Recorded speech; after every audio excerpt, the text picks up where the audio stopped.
Welcome to the Great Indian AI Podcast channel.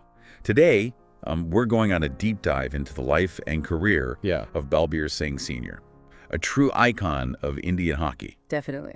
Now, whether you are a sports enthusiast, a history buff, or just someone who appreciates stories of dedication and, triumph, this deep dive is for you. Right. We're going to be uncovering some fascinating anecdotes from his journey from his early days in Punjab to becoming a 3-time Olympic gold medalist. Yes. Widely regarded as one of the greatest center forwards in hockey history.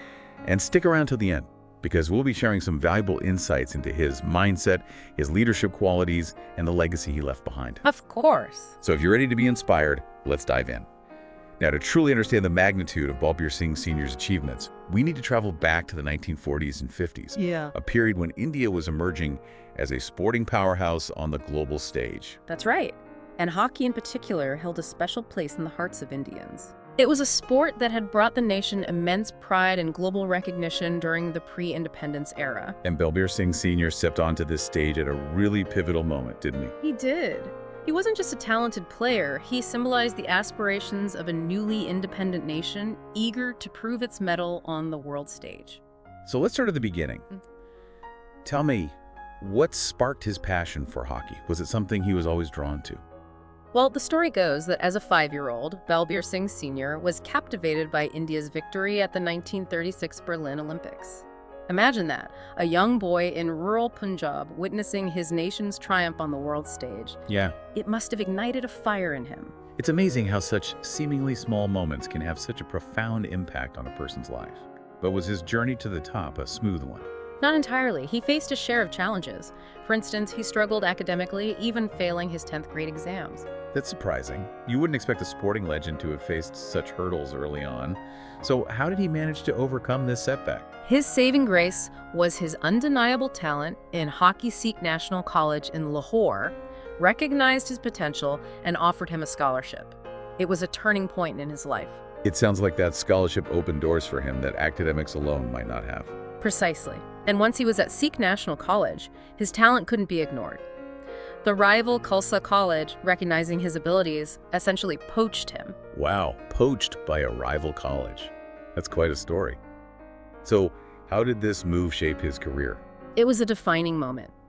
As captain of the Khalsa College team, he led them to 3 consecutive championships. This success catapulted him into the limelight, and he soon found himself playing for the Punjab state team. And the Punjab team at that time wasn't exactly known for his winning streak, was it? You're right. They had been in a slump for 14 years, failing to win the national championship.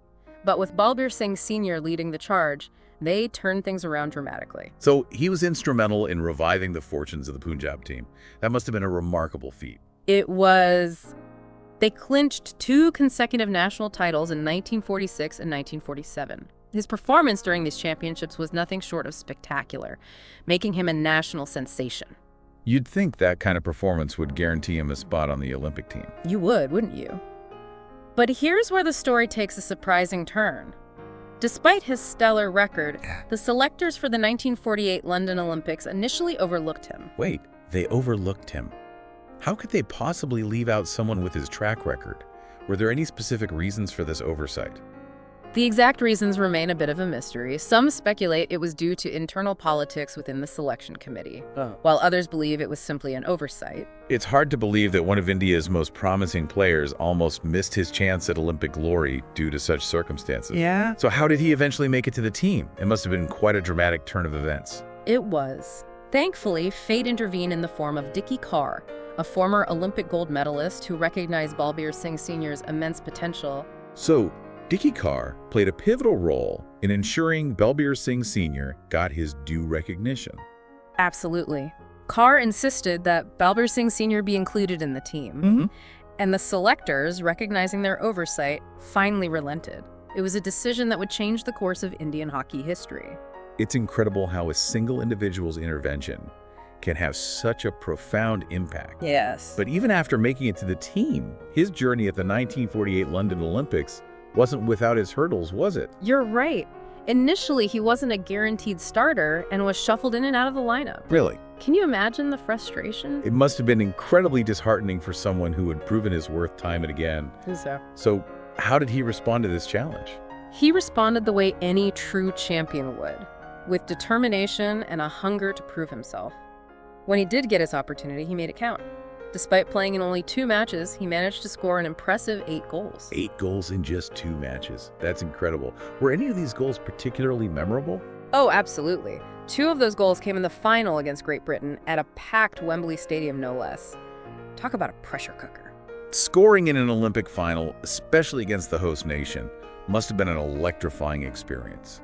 Do we have any accounts of how he felt during that moment? He described it as pure joy, saying, "When I saw the tricolor unfurled at Wembley, I was overcome with joy.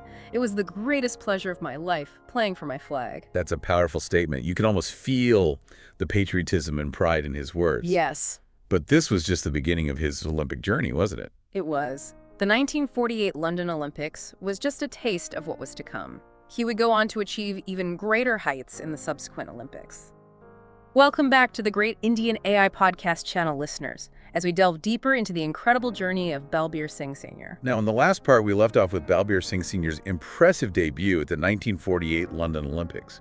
But his story doesn't end there. Right. In fact, it's just the beginning. So let's fast forward to the 1952 Helsinki Olympics. Yes. What was his role in the team this time around? By 1952, Balbir Singh Sr. had cemented his place as a key player in the Indian team. Not only was he a force to be reckoned with on the field, but he was also given the honor of being the flag bearer for the Indian contingent. Imagine that, leading your nation's contingent at the Olympics. Absolutely. It must have been a moment filled with immense pride. And he was also appointed vice captain to KD Babu, Oh, wow. a testament to his growing leadership qualities. So he had more responsibilities this time. Did that added pressure affect his performance on the field? Not in the slightest. He thrived under pressure. The Helsinki Olympics saw him deliver some of his most memorable performances.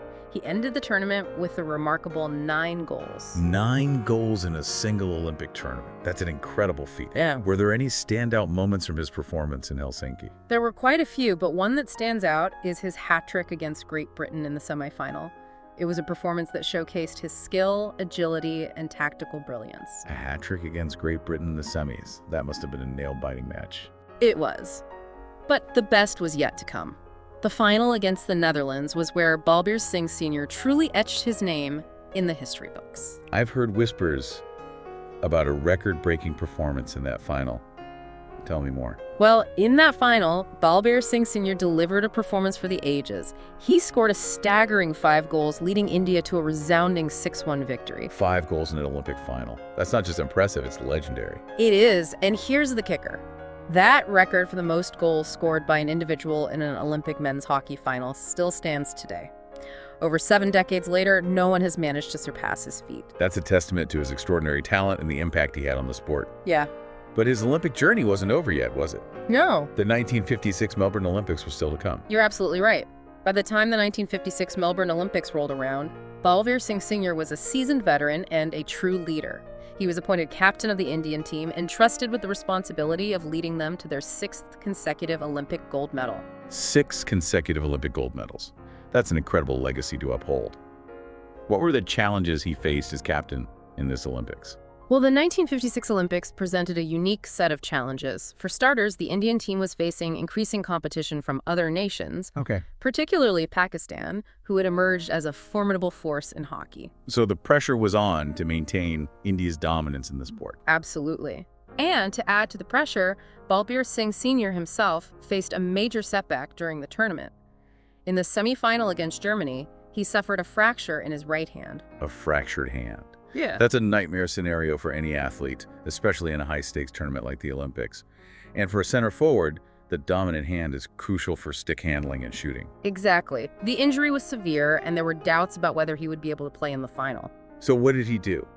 Did he succumb to the injury and sit out the final? Balbir Singh Sr. was not one to back down from a challenge. Despite the excruciating pain and the risk of further injury, he decided to play in the final against Pakistan. That's an incredible display of courage and determination.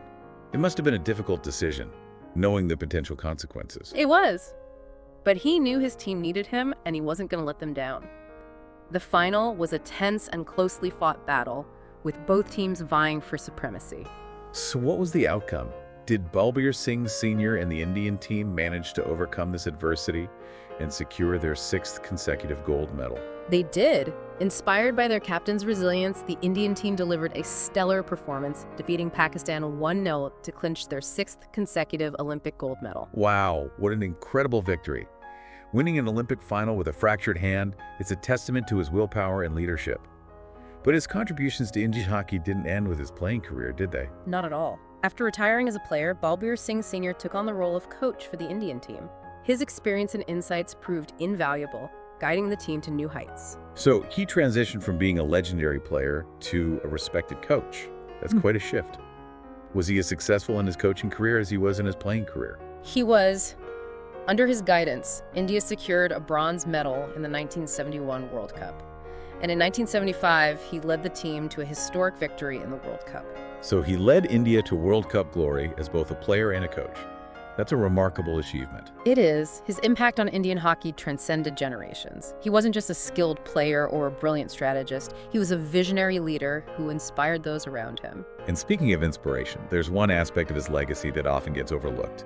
His role in debunking a popular myth about another hockey legend, Dhyan Chand. Ah, yes. The myth about Dhyan Chand scoring 6 goals in the 1936 Olympic final. It's a story that's been repeated so often that it's almost become folklore. I've heard that story too. It's quite a captivating tale. So what was Balbir Singh Sr.'s role in debunking this myth? Was he challenging a widely accepted narrative? He was Balbir Singh Sr., known for his meticulous attention to detail and his commitment to historical accuracy, felt it was important to set the record straight. So how did he go about challenging this widely believed story? Did he have evidence to support his claims? He did. He pointed to Dhyan Chand's own autobiography, where the hockey wizard himself clearly states that he scored 3 goals in that final, not 6. Furthermore, official records from the International Hockey Federation also corroborated Dhyan Chand's account, confirming that he had indeed scored 3 goals. So it was a case of misinformation that had been perpetuated over time. And Balbir Singh Sr., with his commitment to truth and accuracy, felt it was important to correct this historical inaccuracy. Exactly. It wasn't about diminishing Dhyan Chand's legacy. It was about upholding the integrity of historical records. It's a reminder that even the most cherished stories need to be examined critically and verified against factual evidence. But let's shift our focus back to Balbir Singh Sr. We've talked about his Olympic triumphs, his coaching success, and his commitment to historical accuracy. What else can you tell us about the man behind these remarkable achievements? Well, beyond the medals and the accolades, Balbir Singh Sr. was a man of profound depth and character. He was known for his humility, his integrity, and his unwavering commitment to his values. It's often said that true greatness lies not just in what you achieve, but in who you are as a person. What were some of the values that defined Balbir Singh Sr.? One of the values that shone through in everything he did was his strong sense of discipline. He believed in hard work, dedication, and a relentless pursuit of excellence. Those are values that resonate with anyone striving for success, not just in sports, but in any field. Did he ever talk about the importance of these values? He did. In his autobiography, The Golden Hat-Trick, and his book on hockey excellence, The Golden Yardstick, he emphasized the importance of mental strength, teamwork, and a never-give-up attitude. He believed that success was a culmination of consistent effort, unwavering focus, and a commitment to continuous improvement. Welcome back to the Great Indian AI podcast channel for the final part of our deep dive into the life of Balbir Singh Sr. We've covered his extraordinary journey as a player and a coach, his Olympic glory, his unwavering commitment to the sport, and even his role in setting the record straight about historical inaccuracies. But in this part, I want to shift our focus to the man behind the legend. What were his passions outside of hockey? What were his beliefs and values? What kind of legacy did he leave behind? Those are great questions. And I think exploring those aspects will give us a much richer understanding of who Balbir Singh Sr. truly was. One of the things that struck me most about him was his deep-rooted humility. Despite achieving international fame and recognition, he remained grounded and approachable. He treated everyone with respect, regardless of their social standing or background. I've heard stories about him interacting with fans, young aspiring hockey players, and even ordinary people he encountered in his daily life. It seems that his humility wasn't just a public persona, it was an integral part of his character. Exactly. And that humility was closely tied to his strong connection to his roots. He loved Punjab, his homeland, and always spoke fondly of his childhood there. He never forgot where he came from, even after achieving global recognition. It's a reminder that no matter how high we climb in life, it's important to stay connected to our roots, to the people and places that shaped us. Absolutely. But beyond his humility and connection to his roots, Balbir Singh Sr. was also known for his sharp wit and sense of humor. Yes, I've heard anecdotes about his playful banter with teammates, his ability to diffuse tense situations with a well-timed joke, and his infectious laughter. It seems that he brought a sense of joy and lightheartedness to everything he did. He did. He believed in living life to the fullest and embracing every moment with a positive attitude. He often said that laughter was the best medicine, and he always tried to bring a smile to people's faces. It's a reminder that even amidst the pressures of competition and the challenges of life, it's important to find moments of joy and connection. Precisely. And speaking of connection, one of the most important aspects of Balbir Singh Sr.'s life was his family. His family played a significant role in shaping who he was, didn't they? They did. He was a devoted husband, a loving father, and a doting grandfather. Family always came first for him, no matter how busy his schedule was. I've read that even during his travels and tournaments, he would always find time to connect with his family, whether it was through letters, phone calls, or even brief visits whenever possible. It shows his deep commitment to his loved ones. Exactly, and his family reciprocated that love and support. They stood by him through thick and thin, celebrating his triumphs and offering solace during setbacks. It's a reminder of the crucial role that family plays in our lives, providing us with a sense of belonging, support, and unconditional love. But I'm curious, did any of his children follow in his footsteps and pursue a career in hockey? While his three sons were all athletic and enjoyed playing sports, none of them chose to pursue hockey professionally. That's interesting. I wonder if there was ever any pressure for them to carry on his legacy in the sport.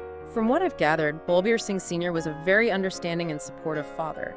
He encouraged his children to pursue their own passions and never pressured them to follow in his footsteps. That's a testament to his wisdom and his respect for his children's individuality. Absolutely. He recognized that true success lies in finding your own path and pursuing it with passion and dedication, regardless of whether it aligns with family expectations or societal pressures. It's a valuable lesson for all of us, parents and children alike, to support and encourage each other's dreams, even if they differ from our own.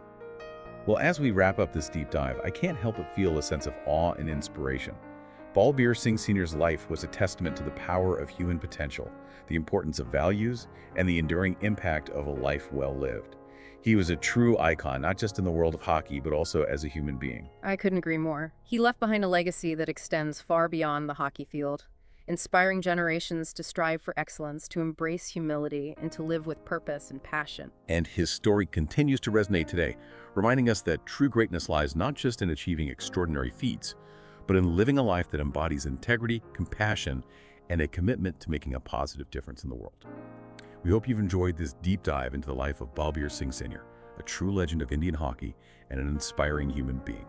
If you found this episode insightful and engaging, please show your support by liking, sharing, and commenting on this episode. And don't forget to subscribe to the Great Indian AI podcast channel for more fascinating deep dives into Indian history, culture, and the lives of remarkable individuals. Until next time, keep exploring and keep learning.